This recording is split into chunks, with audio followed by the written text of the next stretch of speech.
drejta që një pacient ketë sukses me seanca pak më shpejt, a janë ata pacientë të cilët shprehen dhe flasin, apo ata pacientë të cilët për mja u zbulu traumën e tyre të këtij reagimi duhen javë?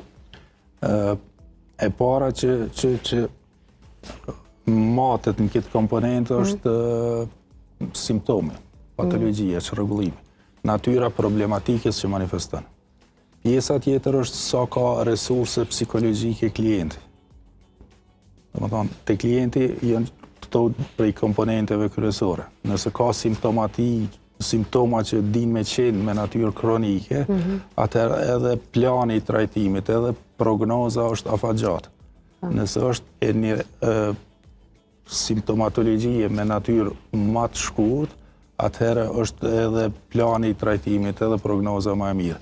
Mandej te pjesa e potencialeve psikologjike është sa klienti ka potencial me i përpunu